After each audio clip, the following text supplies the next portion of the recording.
Bonjour à tous, aujourd'hui extrêmement content de vous retrouver sur le Chili's face au dollar. D'ailleurs, j'enregistre actuellement avec un nouveau micro. Pensez à me dire dans les commentaires quel est le retour audio. Est-ce qu'il est plutôt bon, est-ce qu'il est plutôt mauvais? Pensez juste à me dire ça en deux trois mots, comme ça j'ai un retour et que je sais si je dois oui ou non peaufiner les réglages, s'il y a des réglages bien entendu à peaufiner. On part aujourd'hui, comme dit, sur l'analyse du Chili's face au dollar. Aujourd'hui, analyse d'ailleurs qui fait suite à une donation. Et vous le savez probablement, bien entendu, quand vous faites une donation, je vous offre tout volontiers toutes les règles d'Elliott en français. Comme ça, de votre côté, vous pouvez faire exactement le même travail, c'est-à-dire créer des scénarios long terme, moyen terme, court terme, haussier ou baissier. Également créer tout simplement des plans de trading avec des points d'entrée, des stop loss et des TP d'indiquer. Et en plus de ça, si vous voulez aller plus loin comme aujourd'hui et me demander une expertise sur une analyse, vous pouvez le faire et je le ferai le plus rapidement possible en vidéo, qui soit bien entendu crypto-monnaie ou pas, et ça sera fait le plus vite possible. On va analyser ça également en début de vidéo, je préfère préciser.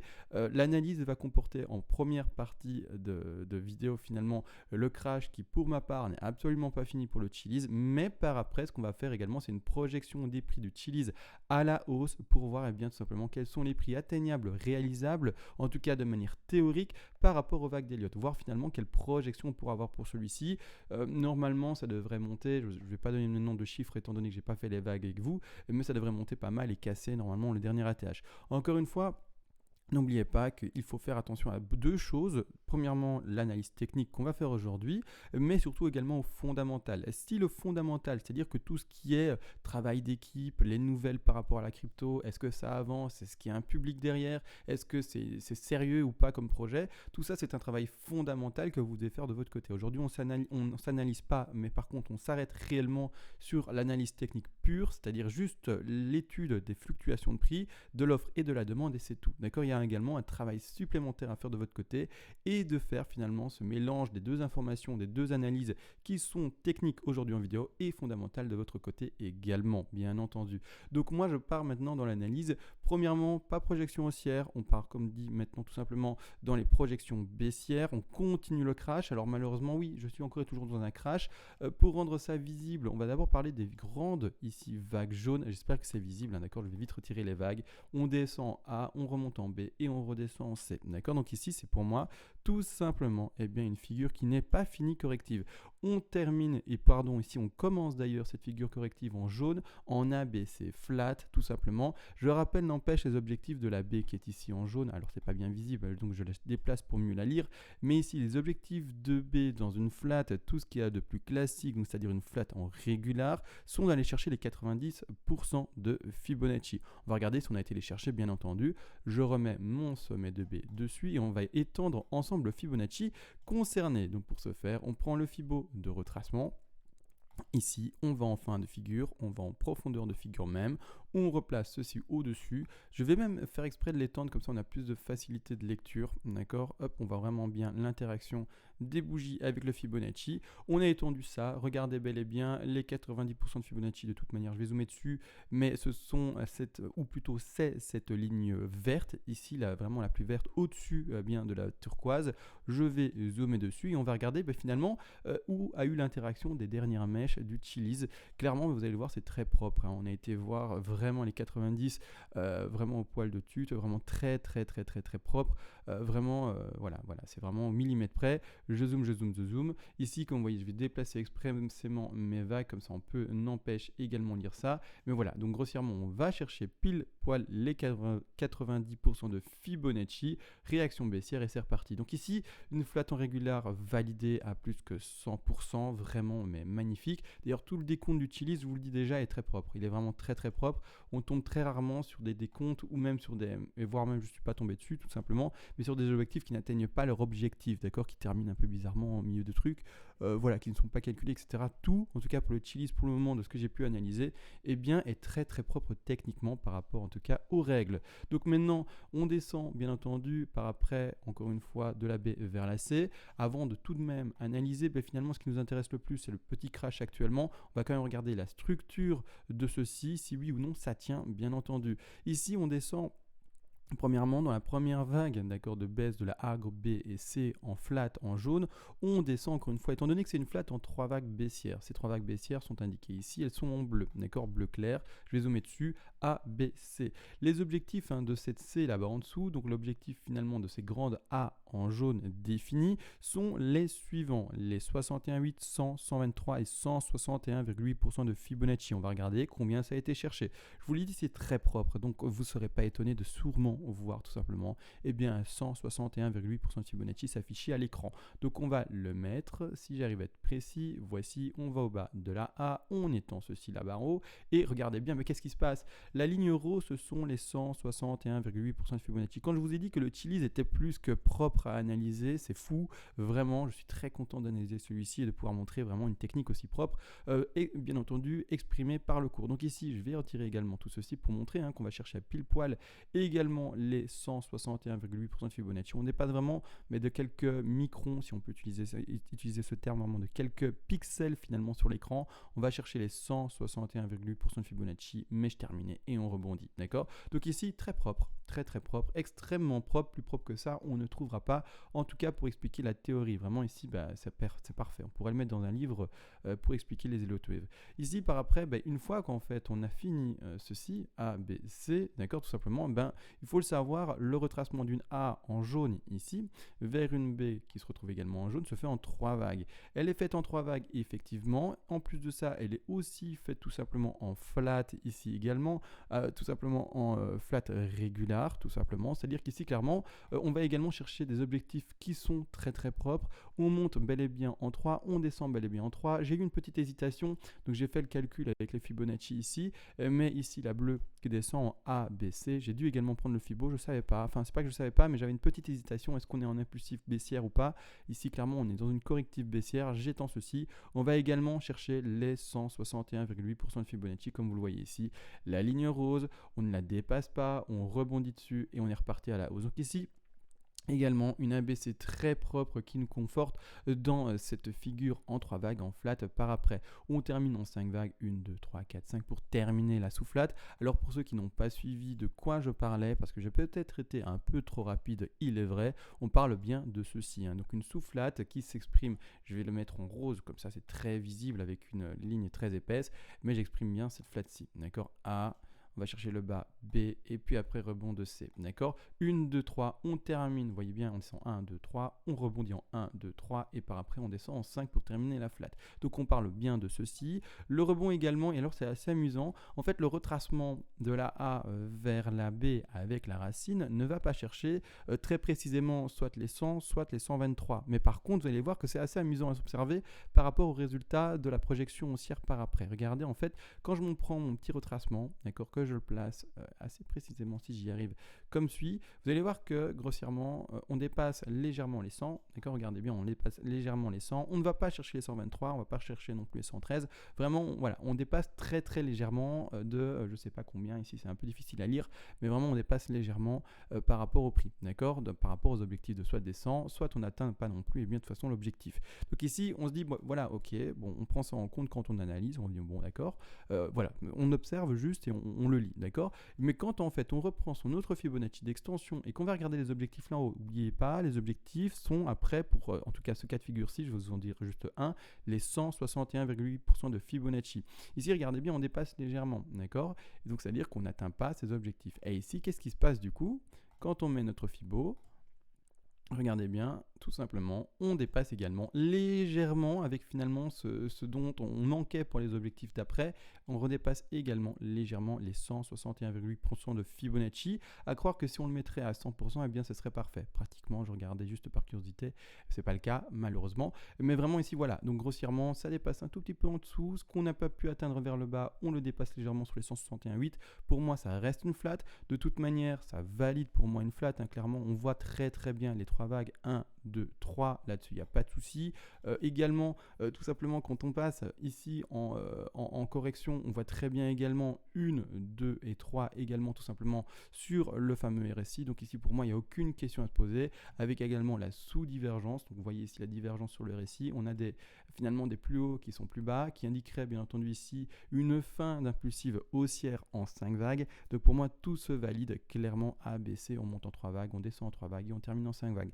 Donc ici, pour moi, très propre également dans l'analyse. On est bel et bien sur une sous-flat, de cette sous-flat, bien entendu.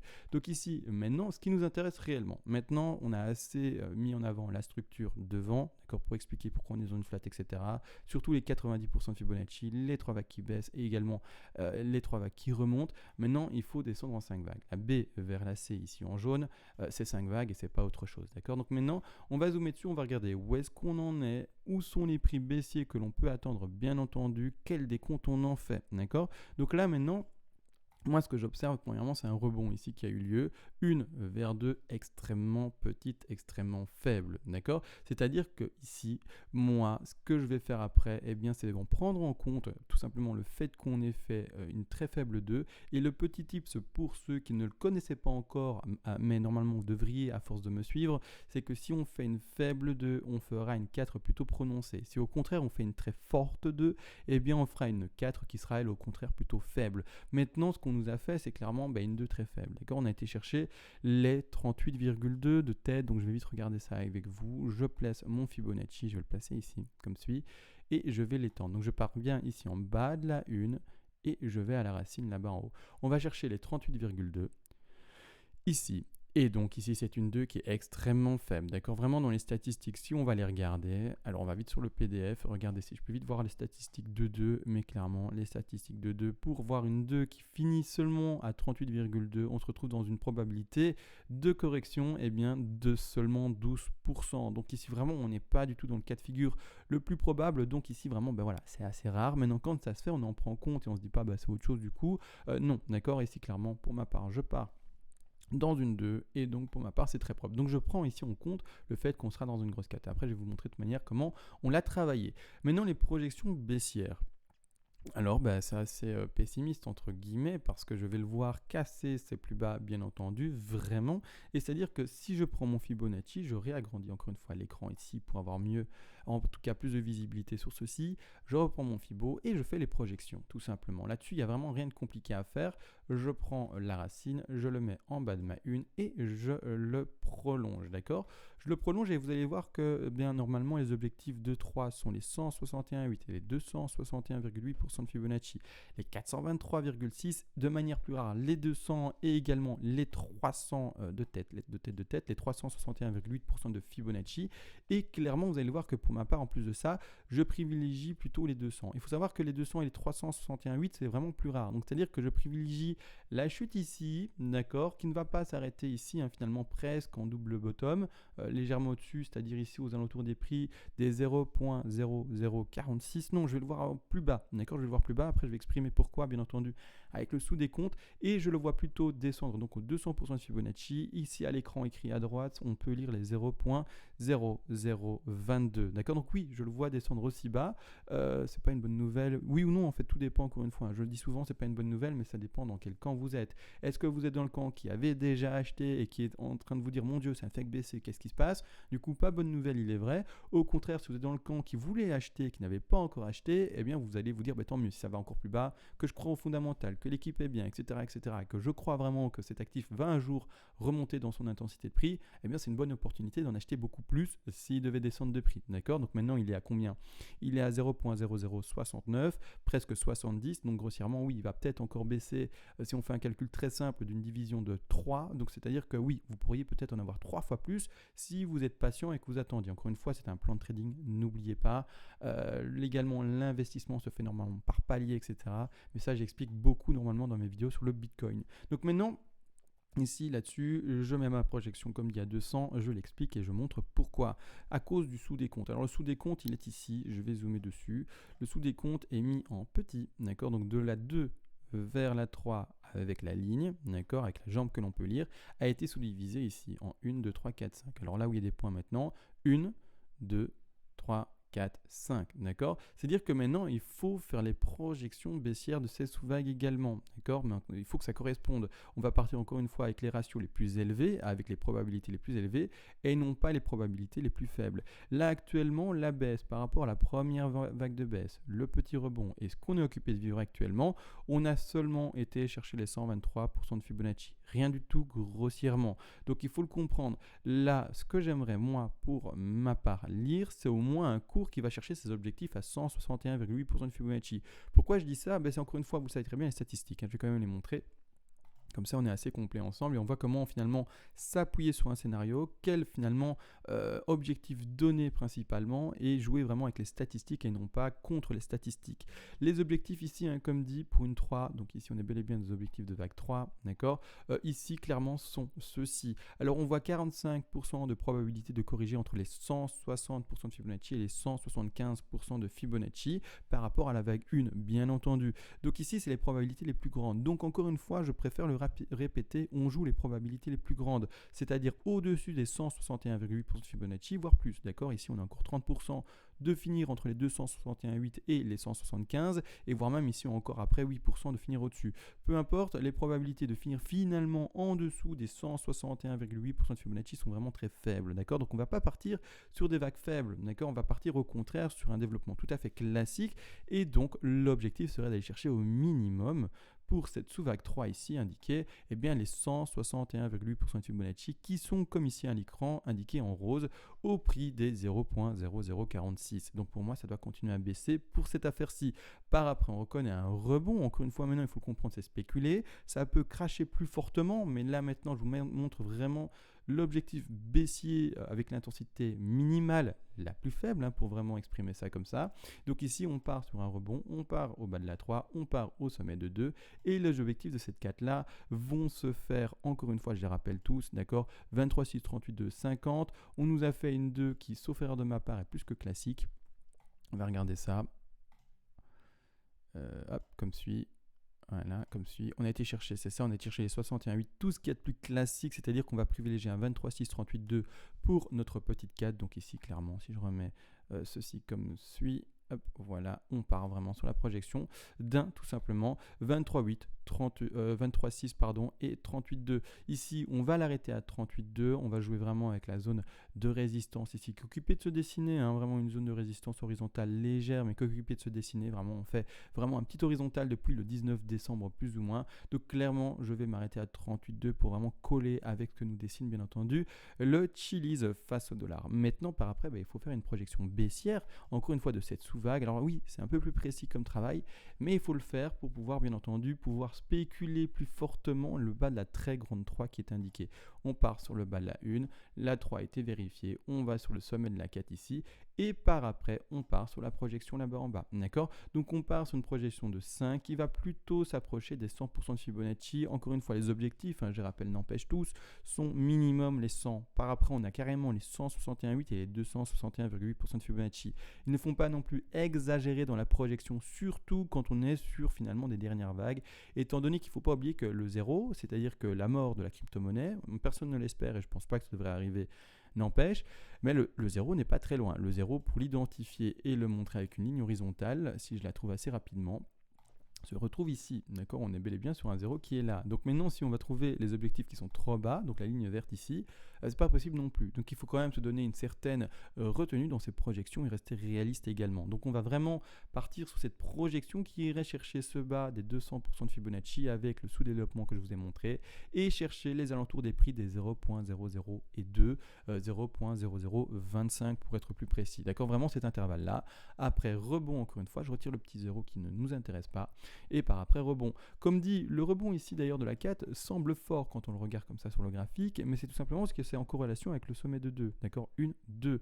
On nous a fait une faible 2, donc on part, comme dit, sur une forte 4 qui va chercher au-delà des 38,2, voire même 50% de Fibonacci. On pourrait même aller au-dessus, mais encore une fois, la statistique ne nous indiquerait pas ça. On va normalement pas chercher 61,8, on peut, mais c'est vraiment des statistiques sur lesquelles il ne faut pas parier. C'est-à-dire que ici, clairement, on va partir sur soit un 38,2, 50. d'accord, 38,50. Mais comme la 2 est vraiment très faible, on partirait, en tout cas pour ma part, plutôt sur un 50, c'est-à-dire un retour des prix qui peut aller chercher. Donc 38,2 ici, ce sont les 0,0071, voire même les 50 qui sont clairement un peu également plus élevés, qui sont ici les 0,0086. D'accord. Donc maintenant, à vous de voir comment vous voulez le faire. Est-ce que vous voulez jouer un petit long ici? Clairement, vous mettez des TP différents, TP de sécurité, n'oubliez pas, stop loss également, n'oubliez pas.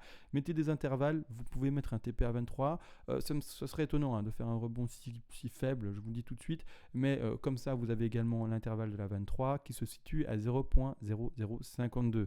N'oubliez pas TP de sécurité à le 0,5 comme j'aime l'appeler, que vous mettrez avant juste pour couvrir vos frais et également votre stop loss une fois qu'il sera monté légèrement dans le vert. Maintenant, ça, c'est ce que je vois pour le moment. Par après, c'est pas fini. Il nous faut encore une 5. Et également, je vais vous montrer la corrélation finalement par rapport aux objectifs de la grande C et tout simplement de la 5. Maintenant, on travaille vite fait les sous-vagues et après, je vais partir sur la C. D'accord, pour montrer pourquoi j'ai mis ce rectangle vert. Et vous le savez très bien, le code couleur en vert veut dire qu'en tout cas, on est dans des bonnes zones d'achat. Ce rectangle vert se situe à 0,0023. On va regarder ça ensemble tout de suite. Pour ce faire, petit, encore une fois, Fibonacci d'extension, je pars au sommet ici de ma 1, je vais à la 4 spéculer, d'accord, qui est ici. Maintenant, si la 4 devait se destiner à d'autres endroits d'ici, plusieurs semaines, plusieurs mois, que sais-je, peu importe, il faudra vraiment se réadapter. Là, on est sur la spéculation encore une fois. C'est pour ça que je vous invite à apprendre également à faire de l'analyse de votre côté, comme ça vous pouvez faire le suivi de l'analyse et vraiment que les vraies bougies dessinées et non pas juste maintenant de la spéculation sur quelque chose qui n'est même pas encore arrivé, vous pourrez vraiment vous adapter et voir si le plan, premièrement, il tient encore. Comment maintenant, du coup, poser ces Fibonacci par rapport aux vraies bougies dessinées sur le plan qui tiendraient encore. Et également, surtout important de comprendre que peut-être que le plan ne tiendra pas, qu'il y aura invalidation et pouvoir réinterpréter finalement le plan et voir dans quelle direction on va. Maintenant, encore une fois, voilà, maintenant il est malheureusement trop tôt et je ne peux pas parler finalement avec vraiment, comment dire, cette certitude. Tout simplement, c'est pour ça qu'encore une fois, vous devez, me semble, vous former un minimum et ne pas écouter quelqu'un de manière, on va dire, aveugle. Donc maintenant ici, l'objectif des 100 nous ferait, il faut le comprendre, un double bottom, d'accord? C'est-à-dire que, comme vous voyez ici, on irait chercher les 100% de Fibonacci, on irait chercher vraiment légèrement tout le bas de 3, double bottom indiqué, tout à fait possible. Je n'aime pas ça, normalement, je préfère voir vraiment non pas des tronqués, c'est-à-dire vraiment des objectifs qui vont plus bas, mais moi, mon analyse n'empêche, m'indique plutôt un double bottom, donc voilà, obligé. Beaucoup plus bas, non, ou si on va dans le 0, et comme dit, non, d'accord, on va pas avoir aussi bas. En tout cas, c'est pas du tout ce qu'il faut privilégier. Maintenant, du coup, on tombe ici sur cet intervalle-là des 0,0021, donc 21 ou 22 22 ici très précisément pour l'objectif de 5. Qu'est-ce qui se passe si maintenant on va regarder les grands objectifs de C, donc en fait de ce qui est ici indiqué, d'accord? Là, qu'est-ce qu'on va voir comme objectif de C? Je rappelle tous les objectifs encore une fois pour une régulare, étant donné qu'on est dans une régulare, ce sont les 61,8, les 100 et les 123% de Fibonacci. Donc pour ce faire, je fais quoi? Je prends mon petit Fibo ici d'extension, je le place là-bas en dessous et je vais tout simplement le chercher ainsi. D'accord? Qu'est-ce qui se passe ici? On va zoomer, vous avez vu, j'ai bien mis bien entendu le Fibonacci et l'objectif ici des 100% de Fibonacci. D'accord? Les 61,8 ils sont transpercés, c'est pour ça que je vous en parle déjà plus, ils sont là. D'accord? Pour moi, une fois qu'on transperce un Fibo, on a énormément de chance d'aller voir le prochain. D'accord? Le prochain objectif et pas juste le prochain indiqué à l'écran. Et si le prochain indiqué à l'écran sont par exemple les 78, mais non, c'est pas de cela qu'on parle. On parle bel et bien, dans le cas d'une flat en régulière, des 100% de Fibonacci. Et qu'est-ce qui se passe? On zoome dessus. Et ils vont chercher également cet objectif-là. D'accord? Donc ils indiquent la même zone de rachat. Donc ici, les 100 nous indiquent plus précisément ici les 0,0023, presque 24. Donc grosse zone ici d'achat indiquée par deux finalement indications.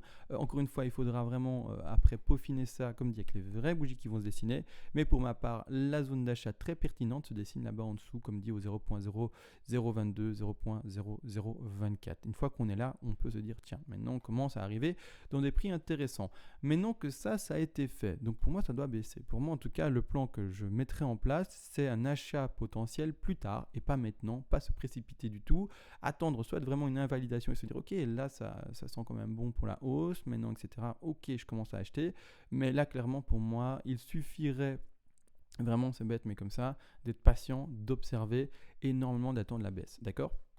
Donc maintenant qu'on a vu ça, on va partir sur la projection haussière. Je préfère le préciser tout simplement également, faites attention à ce que je vais dire. C'est-à-dire que si jamais l'actif du côté fondamental n'est pas intéressant, je ne sais pas, moi je ne connaissais pas le Chiliz, si l'actif malheureusement côté fondamental c'est une équipe qui ne tient pas la route, qu'il ne donne pas de nouvelles, qu'on ne sait pas dans quelle direction ils vont, ben voilà, il faut se dire est-ce que vraiment je mets de l'argent sur une équipe qui n'est pas sérieuse. Comme je ne le sais pas, c'est un travail à vous à faire. Si l'équipe est extrêmement sérieuse, ok, on peut partir sur la spéculation réellement d'une reprise d'intérêt du public pour cet actif-ci, etc., etc. Mais là, comme dit, on ne le sait pas. Enfin, en tout cas, moi, je ne le sais pas. Donc, c'est vraiment un travail à faire de votre côté. C'est pour ça que j'en parle maintenant. Là, maintenant, travail technique uniquement. C'est seulement dans le cas où tout se passe bien pour l'actif et qu'on devait réellement remonter pour celui-ci. Dans ce fait et de ce fait, je vais quand même remettre le 0. Comme ça, je le vois facilement parce que le 0 là, maintenant, pour cette projection-là, j'en ai besoin. Je vais le mettre en rouge comme ça, on voit bel et bien que c'est le 0. Voilà, là, on le voit. Je suis en 12 heures. En 12 heures, je vais rester en 12 heures. Je crois que c'est plus que faisable. Ce que je vais faire maintenant, alors je vais commencer par les projections les plus faibles, d'accord? Je vais faire exprès de mettre des projections faibles et après en fin de vidéo, je vais faire les projections les plus hautes, d'accord? À vous après vraiment de vous adapter par rapport à ce que je dis. Pour les take profit partiels, parce que bien entendu encore une fois, on revend par palier et non pas, même en investissement, on revend par palier et non pas 100% d'un seul coup. Donc encore une fois, on va regarder ça ensemble. Pour ce faire, on part sur la projection, on va monter comme suit, on part encore ici, il ne faut pas l'oublier, sur le 0. On commence toujours et encore les racines à 0 comme ça. Alors, est-ce que ça l'a indiqué? J'ai pas l'impression, attendez. Parce que parfois, non, voilà, ok, petit bug. Sur cette interface-là, comme ça vous êtes au courant. Donc, c'est pas le site de TradingView de base que j'utilise fréquemment. Ici, pour avoir plus d'historique, j'ai dû passer sur un autre site. Et donc ici, voilà, parfait, je peux le faire. Je fais exprès finalement de un peu le décaler. D'accord, voilà, 1. On va chercher le bas de la 2. Alors je vais au bas de 2 spéculer. Maintenant, ça ne va pas changer grand-chose étant donné que le plus bas de ce cours a été fait actuellement à 0.0038. Ça ne va pas changer grand-chose. Ça va changer quelques dixièmes, même centièmes ici finalement de centimes. Ça va vraiment rien changer. Donc je vais partir sur une projection et sachez que même si on ne va pas si bas, ça ne va rien changer par rapport aux projections haussières qu'on pourra lire pour celui-ci. On part par après donc sur le bas de ma 2 qui sera spéculé 3, 4 et 5. D'accord? Là, je vais les afficher. Comme ça, vous pouvez n'empêche les lire. Là, ici, n'oubliez pas. Voilà, regardez, en fait, il y a une limite. J'arrive pas à le mettre plus à gauche. Bon, voilà. Donc, 1, 2, d'accord, qu'on spécule ici. 3, 4 et puis 5. Je vais mettre des lignes très épaisses. Comme ça, on voit bien. Alors, ligne très épaisse. Je vais même changer ici le degré. Comme ça, on voit que c'est un gros degré, d'accord, je le mets entre parenthèses. Et maintenant, c'est parti pour la projection. Comme dit, première projection faible. On part sur du coup un 161,8 pour la 3 et non pas, vous l'aurez compris, sur un 423,6, d'accord. Donc ici, hop, je vais au-dessus de la 1. Je vais au bas de ma 2 spéculer, peu importe, là-bas en bas, d'accord. Là où on est plus ou moins 0,38 et même voir ici, là-bas tout en bas au 0.0024. On le pose et la projection de notre 3 nous indiquerait ici un prix minimum si on est haussier pour le Chiliz, comme vous le voyez, au retour des 0.035. Donc finalement les 3 centimes, presque 4 centimes de dollars. Par après, correction de la 4, on nous fait une 2, vous le savez bien, qui est extrêmement puissante, elle est visuelle et on le voit, c'est l'énorme crash qu'on a pu connaître ici. De ce fait, on va faire une 4 qui est plutôt faible, d'accord? Donc ça répond toujours et encore aux mêmes finalement règles, c'est-à-dire au même tips que j'avais donné en début de vidéo. Je replace mon Fibonacci et on va voir la correction baissière. Donc ici, on va plutôt chercher un 23,6, d'accord? Un 23,6 ici, ligne rouge, d'accord? Donc comme vous le voyez ici, résistance ou plutôt même support dans ce cas-ci, d'accord? Et par après, on fait donc finalement la projection de la 5. Je vais quand même dire le chiffre ici, donc le prix au 23,6, ce sont les 0.028, donc les 2 centimes, presque 3 centimes de dollars. Et puis enfin la projection. Comme dit, on fait exprès de faire une projection faible au début de vidéo, ou en tout cas en début de seconde partie de vidéo. Donc on repart comme suit, on repart au sommet de la 1, on repart bas de 3 juste pour vérifier qu'elle est bien passée, bas de 4 et c'est parti. La projection la plus faible, ce sont les 100, d'accord? Donc c'est-à-dire que si on part là-dedans, dans ce scénario avec une faible 3, une 4 comme montré et par après les objectifs de 5, les objectifs vont être les suivants. Donc je vais mettre des petits rectangles rouges, ce sont des reventes. Vous passez à l'achat là-bas en bas, là où c'est indiqué, d'accord, vous passez à l'achat là-bas en bas et vous revendez par après d'ici 1 an, 2 ans, 3 ans, 4 ans, que sais-je combien de temps ça prendra pour monter, mais vous repassez à la vente, d'accord. Donc ici pas en vert, mais en rouge, d'accord. Donc ici on a mis un rectangle vert là-bas en bas pour passer à l'achat et maintenant on met des rectangles rouges pour passer à la vente de ce qu'on avait acheté précédemment, d'accord. Donc premier objectif à 100, je vais donner après les prix, deuxième objectif 161,8, d'accord, et troisième objectif également les 261,8% de Fibonacci. Tout ce que je dis maintenant, ce sont des objectifs faibles par rapport au scénario faible, d'accord, plus ou moins faible, mais voilà, si jamais vous lisez dans l'avenir qu'on fait une faible 3, eh bien, il faut partir sur les TP suivants, d'accord. Il faut partir sur les TP suivants, c'est-à-dire le premier TP pour la 5 ici, tout simplement aux alentours des 0.048. Deuxième TP, donc deuxième zone de prise de bénéfice au 0.061 et dernière zone de prise de bénéfice, donc de take profit partiel au 0.082. N'oubliez pas, ne vendez jamais complètement votre position parce que si jamais le cours voulait péter à la hausse, si je prends un petit brush pour vous le montrer, eh bien vous seriez content bien entendu d'être encore un peu dans ce train.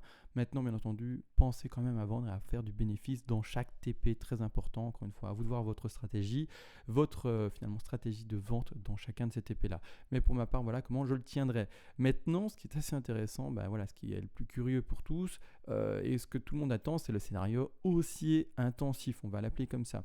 Pour ce faire, on va faire de nouveau la projection de 3, 4 et 5 et moi on va directement partir sur une 3 qui monte très haut, d'accord. Donc pour ce faire, on repart sur un Fibo d'extension, on repart sur le sommet de ma 1, bas de 2 ici spéculé, on le place. L'objectif, d'accord, maximal, théorique, d'accord, propre sont les 83,6% de Fibonacci, c'est-à-dire boum, on monte carrément là-bas en haut, grosse montée, on identifie une seule vague, on va chercher les 423,6, on va directement chercher les 0.090, donc finalement les 9 centimes de dollars. Donc ici, grosse projection, faible correction de 4, étant donné que la 2 était extrêmement forte, d'accord, c'est la 2 qu'on a connue actuellement, donc faible projection de 4 baissière, faible retracement, donc on prend le Fibo, on part sur ceci, on part sur un, comme dit, 23,6, 38,2, on va rester vraiment sur un 23,6 étant donné que vraiment c'était très, vous le savez, très puissant actuellement comme correction. On reste vraiment sur un retour, comme dit ici, au 0.069, presque 70, et enfin la dernière projection de la 5, donc la même chose, tout dépend de la 3. Selon la 3 qui sera vécue, il faudra après mettre les ventes, les zones de revente de la 5, d'accord. Dans le cas ici, encore une fois, ce sera le même objectif à réindiquer, c'est-à-dire les 100, les 161,8 et les 261,8% de Fibonacci. Donc maintenant, hop, je place de nouveau le même travail, comme suit, encore et toujours, c'est pas plus compliqué. On va au bas de la 4 et maintenant les objectifs de 5. Donc les objectifs de 5, comme dit 100, alors là, ce serait un double top. Oui, pourquoi pas. Écoutez, double top, façon à prendre. On doit prendre les objectifs. Dans une stratégie sûre, il faut prendre le double top d'office. Vous revendez ici une partie de votre position, donc du coup à 0.09. Une deuxième partie de votre position à 161,8% de Fibonacci. Donc TP numéro 2 dans le cas où la 3 serait extrêmement forte. TP numéro 3 à 161,8% de Fibonacci. On arriverait carrément aux 10 centimes de dollars, au 0.1, d'accord. Et pour terminer, les 261,8% de Fibonacci qui se situent plus haut, d'accord, et qui se situe là-bas, d'accord. Donc ici, carrément, on est dans une projection du prix qui se fait à 0.12, presque 13. Donc ici, vraiment, un ratio de rentabilité, un facteur de rentabilité qui peut être très intéressant, une hausse qui peut être très élevée, mais n'oubliez pas, là, ce que je vous dis en vidéo, c'est vrai que ça peut faire rêver. N'oubliez pas qu'il faut d'abord faire également votre travail fondamental. Est-ce que l'équipe, elle tient? Après, on verra si oui, on pourra atteindre ces prix-là. Parce que là, c'est n'est qu'entre guillemets une analyse technique. Mais si l'équipe il est bancal, si le projet il est bancal, si tout est bancal, ça n'ira pas, d'accord. Donc faites encore une fois attention à ça, regardez que clairement le fondamental tient et après on peut vraiment s'adapter et s'appuyer par rapport aux projections de prix, d'accord. Parce que peut-être que, et je ne l'espère pas, mais peut-être que malheureusement l'actif ici va ne faire que ceci, d'accord. alors j'espère pas, mais va ne faire que ceci et jamais remonter. Si le projet n'est pas bon, ne pensez pas que ça monte, hein. Non, hein, ça va rester vers le bas, d'accord? Donc clairement, faites attention à ça, travail fondamental, et puis on regarde finalement quelle intensité de prix on pourra reconnaître pour celui-ci potentiel, d'accord? Donc ici, j'ai tout fait, j'ai fait le crash, j'ai fait la projection prix haussière. J'espère que j'étais assez complet. Si jamais il y a des questions, n'hésitez pas à la poser, bien entendu. J'essaierai de répondre le plus rapidement possible. Également, tout a été dit et fait comme dit. On se voit d'ici quelques heures ou demain, ou en tout cas durant la semaine, pour une analyse encore une fois du BTC. Je ferai le même travail pour le BTC. C'est quelque chose que je n'ai pas fait souvent, mais voilà, je vais faire le même travail, voir quelle projection on peut retrouver pour le BTC maximal, quels sont les prix que l'on pourrait attendre, encore une fois dans la théorie, d'accord, et non pas dans des extensions qu'on ne pourrait pas calculer pour un bull run phénoménal, d'accord. Donc maintenant on se laisse et ciao.